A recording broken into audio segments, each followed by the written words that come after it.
pleased to see that we have an international audience tonight in Uli, who's from Germany. So grateful to have you here. Looking forward to the program this evening.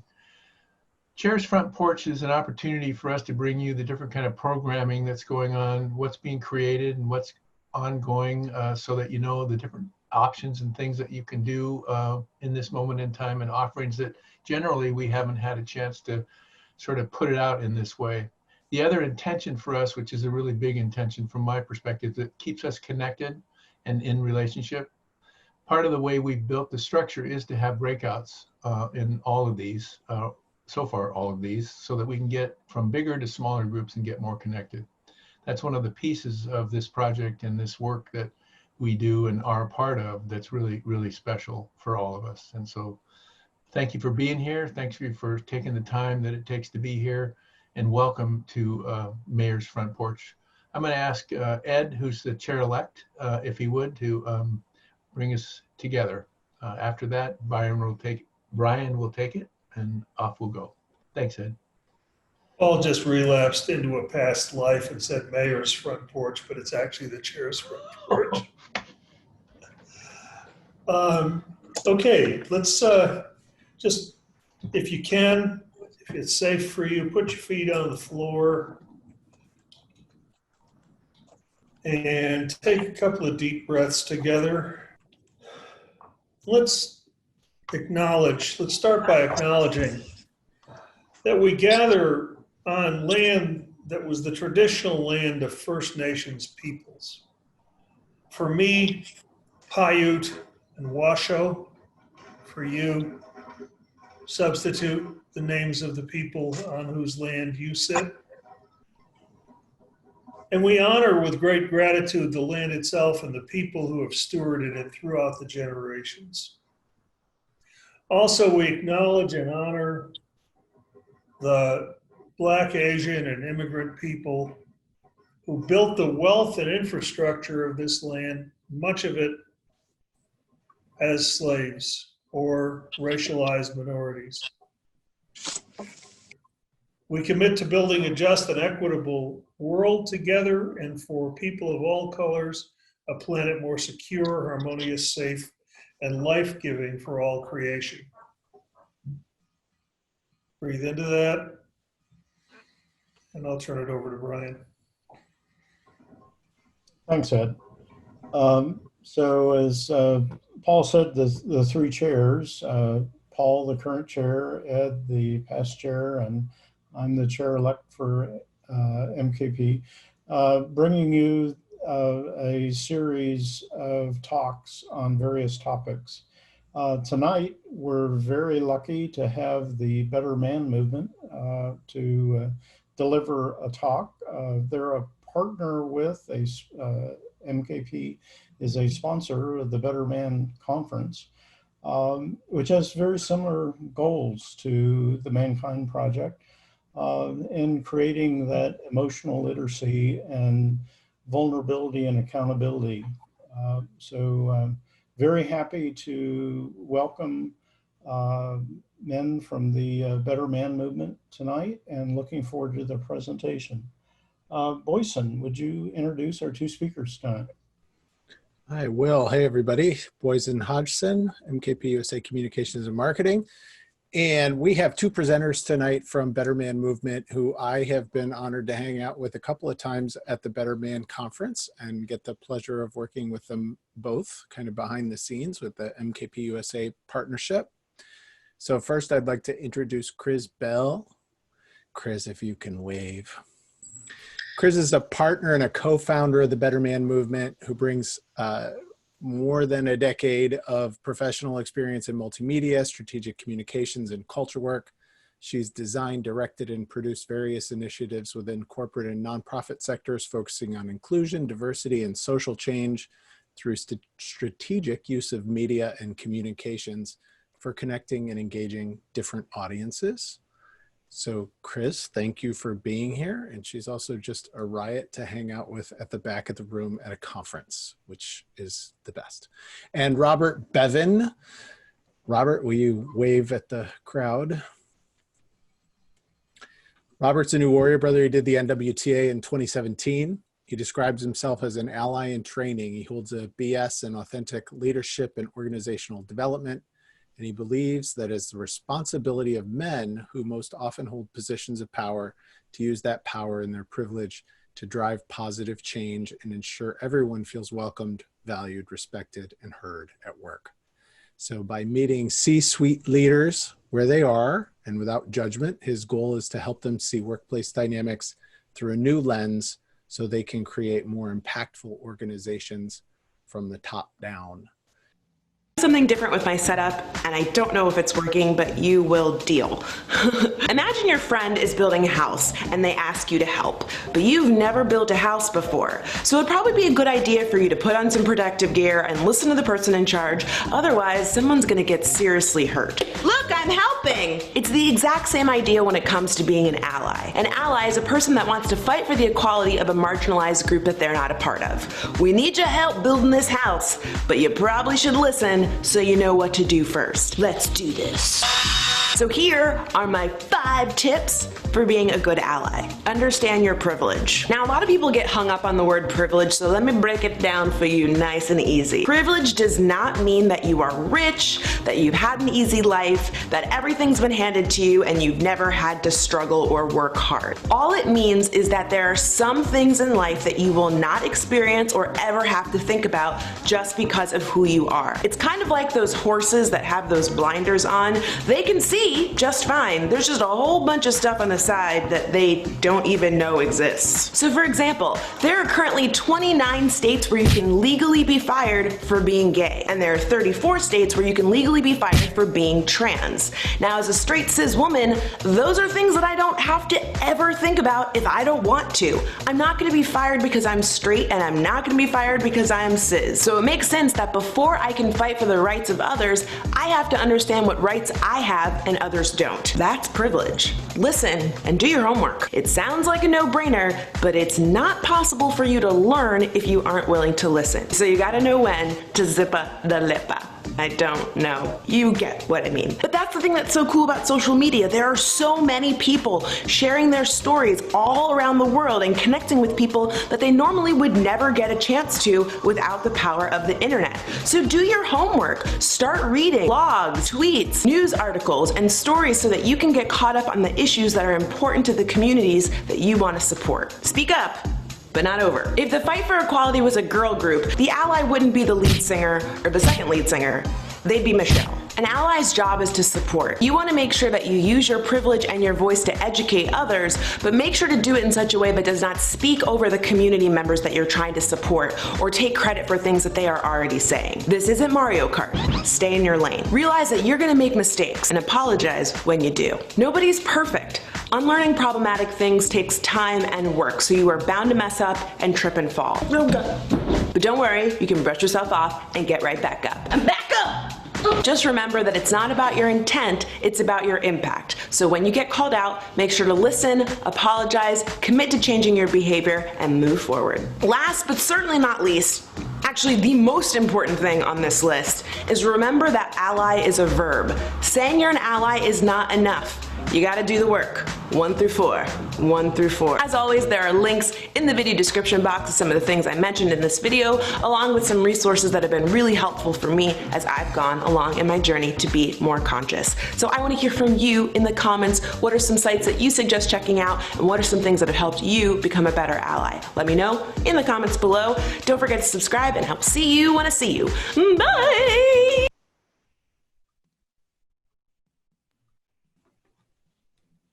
There you are, Robert and Chris, the room is yours. Wow, that's interesting to see that. Okay. Ooh, wow, okay. Well, here we are. Robert and I do this all the time. So this just shifted from being really grateful that Alan invited a guest that based on the visual, it looked like he had a woman in the room with him. I don't know, and I don't want to assume, now it's Robert and I, so that's really comforting. I got into the work that I do, and you might be wondering why a woman would partner with 4 men to do something called the Better Man Movement. Well, that's exactly why a woman would partner with 4 men to do the Better Man movement. I've been in this work for a long time, both as a woman who grew up in a household where few people looked like me. You might not realize it, but my grandmother was Filipino, so I'm not as clearly Caucasian as I might appear. That's why I make no assumptions about anybody else, or I try not to. And I grew up in a town where nobody else looked like me. So for me, being the only one in the room brings up old baggage, but I know it's old baggage that I don't have to carry around with me all the time. So it's good for processing. And coming out on the other side of that, to keep moving through life, you know, I went to a women's college. I've traveled all over the world. And I can say that, you know, making assumptions and getting beyond them and then allying or making myself eligible to be an ally to someone who, you know, is in a different situation than I am has, you know, it really started with me when somebody told me, you walk into a room and you never know when you're going to meet your next best friend. You never know when you're going to need your next best friend. So that's kind of where allyship starts with me. And as an activist and as a professional, I've, you know, worked with diversity, equity, inclusion groups, et cetera. And a lot of them were focused on, you know, empowering women. I always want to take an intersectional approach. So there was even infighting there. But honestly, after decades of doing that, I finally decided that, you know what, we can only get so far. And if we don't work with and connect with somebody who has the power, who gets to assume that they have their hands on the lever, then we're not going to get shit done. And really, we haven't done that much. A lot has changed, but it doesn't mean we've actually achieved and done that much. And, you know, now as a mom, I'm a single mom to a teenager. When I see how boys are treated and the assumptions that are made about boys and, you know, the passes that girls get and the things boys need to stand up with, I'm like, you know what, we're all just a hot mess. So that's why I do the work that I do. I mean, there's no better place to do it than with folks who are seeing things in a similar light, but through a different lens than I am. So that's why I'm excited to not only, I have many MKP men who are friends of mine, and I consider them family. And that's why I'm happy to be able to sit here. You know, maybe we'd be in the same room together at some point, but not today, with Robert and Boyson and Ed and the other MKP men that I know, to talk about allyship. We put the program together so that everybody would have, you know, you can get beyond the assumptions or what you hope might help, or the fear that you have of screwing up and stepping in some kind of a should that doesn't serve you, so that we can give people some tools. And like she said in the video, 1, 2, 3, 4, then back to 1. So now I'm going to invite Robert to say something because I feel like I've talked enough for this stretch. Well, thank you, Chris. So, yeah, like I said, like Boysen was saying, I went through New Warrior training 2017. I flew down to North Carolina from Philly because Ray was flying out. Ray Arata, one of our partners, was flying out, convinced me to go. I had no idea. I never really thought about what I was getting into until I actually showed up there. And I looked at it through a D&I lens, and I've actually delivered a couple sessions locally within the Philadelphia area around diversity, equity, inclusion. Had some very interesting conversations because, you know, a lot of the people that I saw were MK brothers look like me, right? And that's what we tend to do. We tend to be around people that look like us. We feel comfortable with them. And that's not necessarily a bad thing, but it's also finding different ways to, what I like to say is be comfortable being uncomfortable. And one of the things that Boysen mentioned in my bio is the fact that I call myself an ally in training. So 6 years ago, when I started doing diversity, equity, inclusion work, I kind of hid in the background because I thought I was the enemy, right? As a white heterosexual male. Quickly found out I had all this privilege. And that, of course, went to my head, as most things do to people that look like me when we find out something at my young age in my early 40s. And started to really try to help. I wanted to change the world. It wasn't until we were actually working with Starbucks. Some of you may have remembered a few years ago, there was an incident where 2 black men were arrested in the Philadelphia Starbucks. I was working with a colleague who's a black male who was a former chief diversity officer in a Fortune 100 company. And we're working with Starbucks, and him and I are kind of working on getting the output ready for the training they were doing. And he said, Rob, can I ask you a question? I was like, yeah. And I've known him for at this point, I've known him for 6 years. At that point, it was 3 years. We became good friends.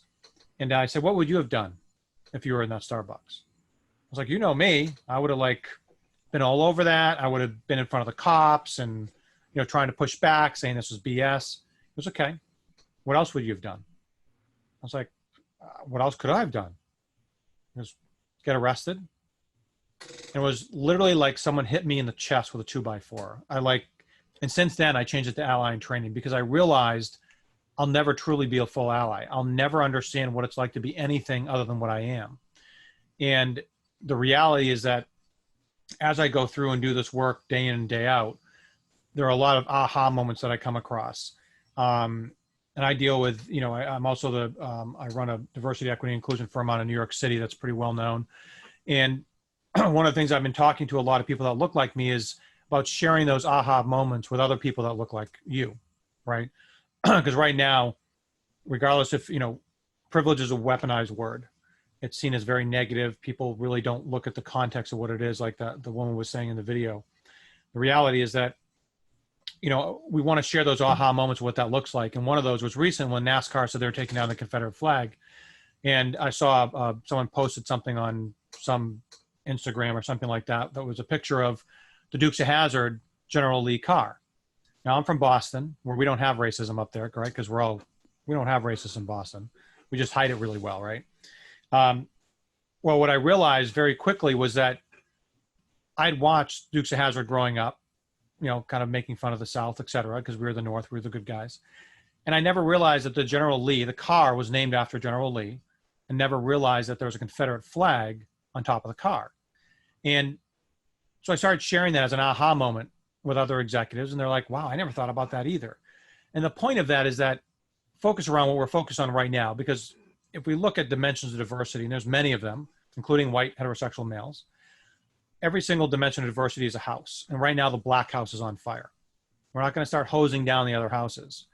And the reason I bring this up is because systemic racism is so ingrained in our society that if you look at, like the example I just gave about the General Lee, it's ingrained. I didn't realize it. So one of the things that I like to focus on when talking about allyship is, like the video saw, it's not about posting something on Facebook saying, yeah, we stand for everyone equally. It's about being impactful. And when we were doing a Better Man movement, we were doing a bunch of weekly webinars after the George Floyd murder. And a woman said, you know what? We're talking about anti-racism. And she goes, if I died tomorrow, I thought about, would someone be able to tell that I'm anti-racist? And she goes, no.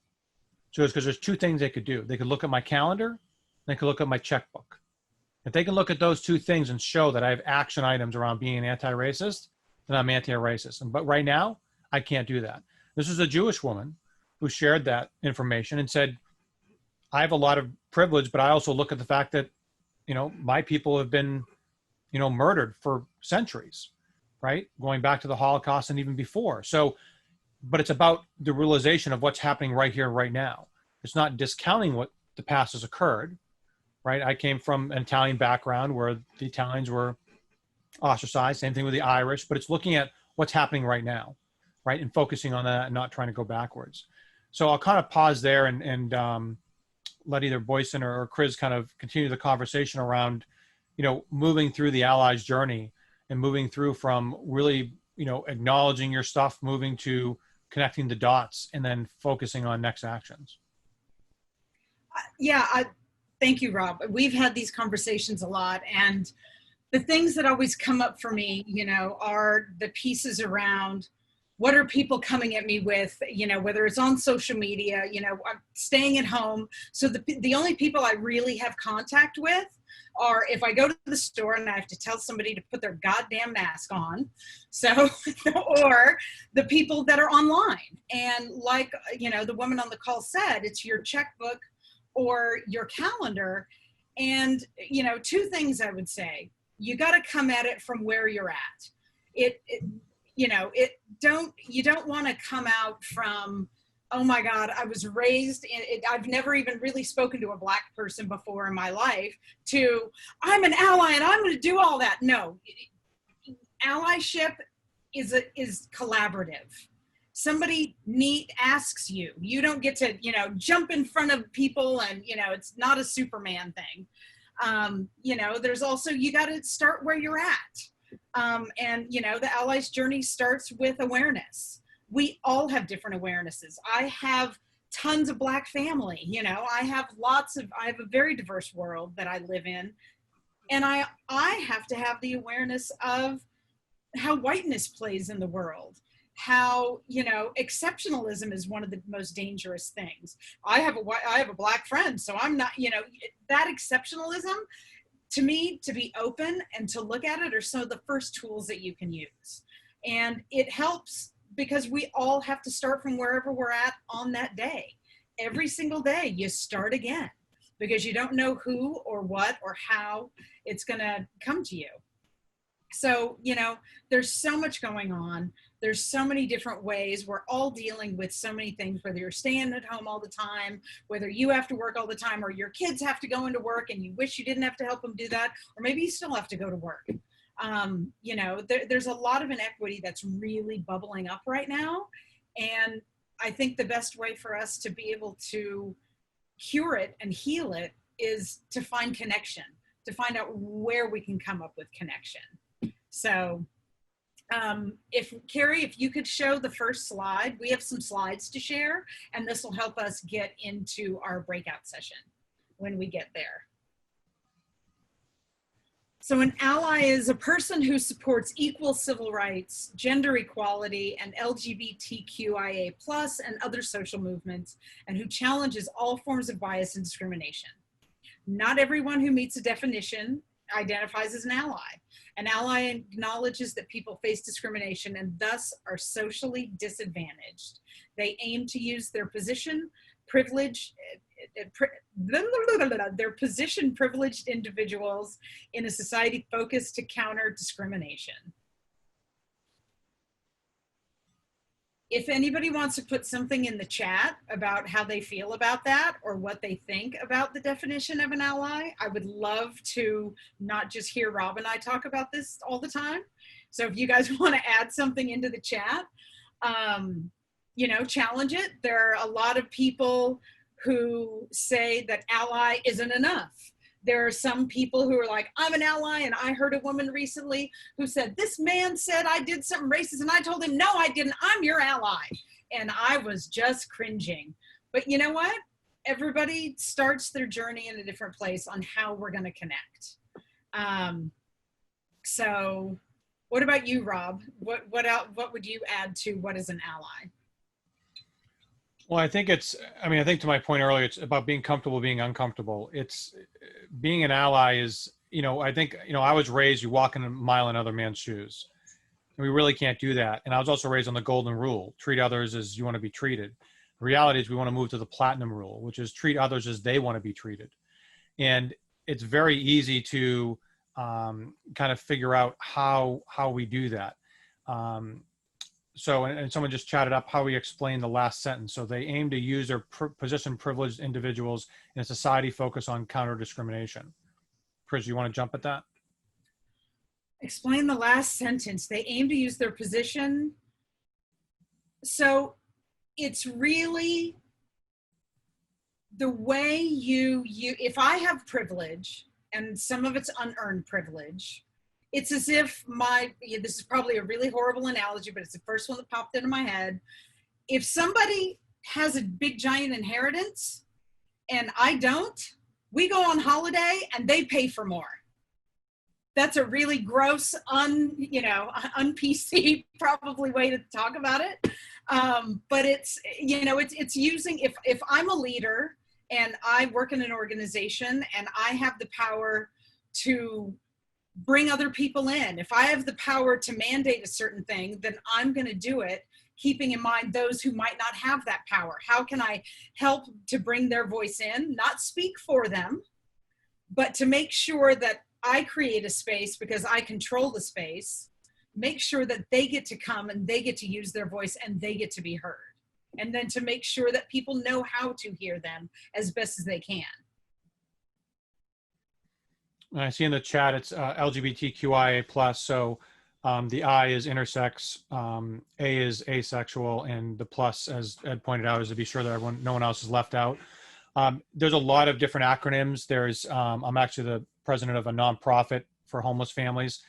And it was very interesting because we had someone that came in and said that they were pregnant. They identified as they, them, theirs. And it was very difficult to have conversations with people around, but it's a woman having a baby. And I was like, I understand that, but they identify as a they, them, theirs. And there's a lot of other acronyms that are used. So that's why we put the plus in there, because this younger generation looks at this in a very different way than we do. And it's interesting having those kind of conversations. And David Rose pointed out that I can't call myself an ally. Hence, that's why I call myself an ally in training. We like to use the word also advocacy or accomplice, but the challenge is that those words could be coming in a different way. So, we really want to be cautious when we're calling ourselves an ally or how that looks, because it's really about other people calling us an ally, but it's something that's used over and over again. The younger generation looks at it very different than my generation. I'm in my 50s. So that makes a lot, kind of a different perspective. And I would say that for us, the way that we frame the ally's journey is not, I hope that, when I started this, it was, I don't get to nominate myself. I can make myself eligible. I can let people know.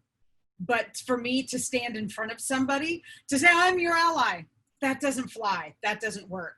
And it's, I'm an aspiring ally. I aspire to it. I'm eligible to do that in the event someone wants that. And that's where the communication and the connection comes in, so that not only can they know where I stand, walking into a room, seeing you're someone who's the other only, give them a look, hey, head nod, whatever it is. And that's why the first step is being responsible for any unconscious actions and unearned privilege. It's that awareness. This is what I bring. This is how it might be taken. So I'm going to make sure that I'm eligible. I'm eligible to ally. And I'm aware of what I bring and who else is out there. I think too, it's great. Randy pointed out, love the platinum rule. Otherwise I project on others how I want to be treated, which is absolutely correct. So it's tying that in. Martin put in, I'm a MKP warrior in the LGBT as a trans and find it very supportive. So it's really about kind of meeting people where they are and helping them move along the lines, because one of the things we're seeing is a lot of people are frozen in the current state. They're afraid to say the wrong thing. When it actually, if you're going to say it's better to say the wrong thing and be open to hearing feedback than say nothing at all. So I think right now we're up against time. So why don't we jump into the breakout question? If we can go to the next slide, Carrie, I think that has a breakout question on it. And when the breakout question, we're going to be, it's what tools are you lacking, and or what tools do you need to sharpen to be an effective ally or accomplice? So again, what tools are you lacking, and or what tools do you need to sharpen to be an effective ally or accomplice? So at this point, I don't know how we do, like Martin, how you do breakout rooms, but if we want to go into breakout rooms and have a conversation around that for, 15 minutes or so and talk through that. So Brian, Harold, I have a quick question. Has anyone mentioned the spirit of harmonious cooperation on this call yet? They have now. I'm not Brian, but I just heard it. I think I've heard it once before. I think it came from Philadelphia. First for me. The question that you threw up is, what tools are you lacking, and or what tools do you need to sharpen to be an effective ally? So if the two of you could throw out, what are a couple of the tools that you have in your toolbox these days as an ally or an accomplice that you lean on a lot? The first one that I lean on the most is to listen. Listen, listen, listen, listen, and to communicate, to make sure that, because listening isn't a singular exercise, it's also attached to, and it's only as good as your hearing. So I can listen all I want, and if it goes in one ear and it doesn't work, or if you're not tuned in, or if it's a language you don't understand, then you're not going to hear much. So listening, asking questions, and using as much empathy as possible to help someone, to help make sure not only I hear, but that the person I'm listening to feels heard. And it's that, walking in their shoes, well, that can only go so much, but the communication is huge. And, building relationship as much as you can. And that takes time. It's a process. Yeah, that was great. Yeah, it was really, so if anyone puts anything in chat around their insights, we only have a few minutes left, but it's really just, I think the biggest takeaway I had was just, I think we ended it with what Chris said earlier. It's just, people are saying, what can we do? I don't know nothing to do. It's listening. It's just being open to different things that you weren't open to before, which is difficult to do when we're so divided as a country and as a society right now.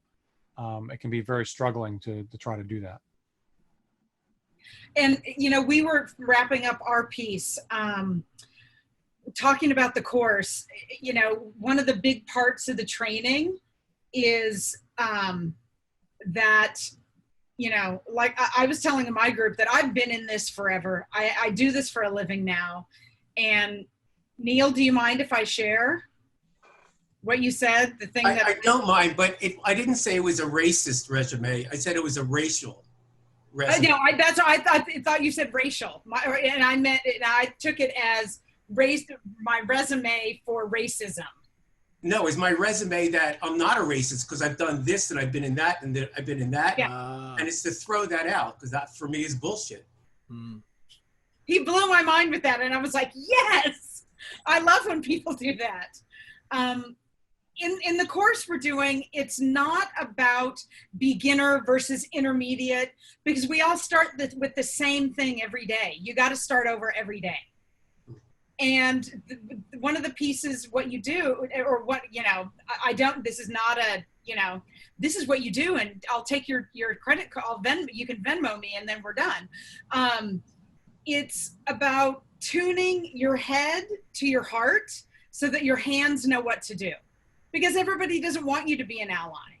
But if you've tuned your head and your heart to who you are, what's around you, you can start to build a relationship, and then you can show up for people, and it won't be a guessing game, and you won't be called out. Hopefully you'll be called out less, because there's always a chance. You never know. Everybody's got their own situation.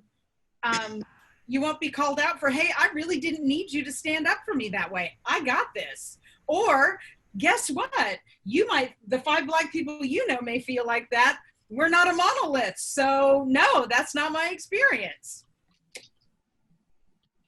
So that's one of the exciting parts about this program that we've spent years building, is that no matter where you're at in the journey, they're the tools for you to start every day. It's okay, this is where I start. Oh, look, that's what I had yesterday. What am I starting with today? You gotta, especially for everybody trapped at home during COVID, you gotta go back to the kitchen and feed yourself somehow every day. Is it gonna be the microwave? Is it gonna be some fabulous something you cooked up? Depends on what day it is, but every day you gotta go back. Isn't it beautiful? The Mankind Project and the Better Man Movement. Thank you, Boyson, for helping with that. So Uli was actually asking before, and my email is in the resources. You can ask, reach out, ask more questions. Really, the way, we could have, there are lots of fancy platforms and all of that, but for us, this connection is really the main piece that is the most important. So that's why it's going to be 8 sessions over 8 weeks. It's 8 different sessions. It's actually over 9 weeks because there's 1 week that there won't be an event, but it is 8 sessions. You're committed for 8 weeks. It's going to be Karen Brown with Ed Gurowitz, who you know. And you're really every week going to dig in. There's some reading. It's recommended, so it's not. Don't worry, you don't have to have horrible flashbacks about going back to school. Though Ed is a great teacher, so you don't have to, freak out about that. And you're really going to be digging into the exercises, going through the 4 steps of the Allies journey, and each step gets 2 different weeks. And there are going to be breakout rooms. There are discussions, and just a lot of interactions so that everybody can not only benefit from the format of the Allies journey, but from the journey that everybody else is on. And this one's a special one for MKP members, so you'll be able to wear your MKP hat and you'll be on trend. I think at that point we need to kick it over to Brian to close us out. Very good. Sorry. Let's quit. Thanks, Chris and Robert. There you go. Thanks. Very good. So I want to talk. So first of all, thank you very much for the presentation tonight. It was awesome, and I hope people are excited to sign up. What's next? A week from today, 7 o'clock Central Time, is a session that Ted Freeman and Tom Hool from our Metro New York area are going to lead us. They've been running a series on Sundays on white men unraveling racism. So they're going to talk a little bit about that series and potentially on people from different areas in the project who may be interested in spinning up their own session in that space. So 7 o'clock on 7/28, and there'll be email with the Zoom room that'll be coming out. And Paul, we're going to turn it over to you to tie this up. Thanks everybody for showing up. First, I want to thank Chris and Robert for the presentation, Boyson as well. Thanks for what you're doing for all of us in this community of MKP, in the communities that we live in, and in the world.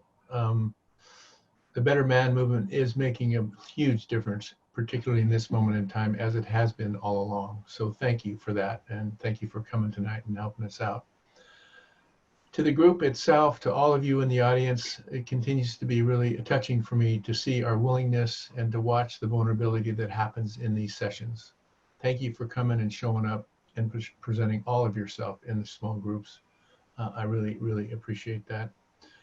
With that, I want to just say thank you again, and we'll see you in a couple weeks, but we'll see you next week, I hope, for the next presentation.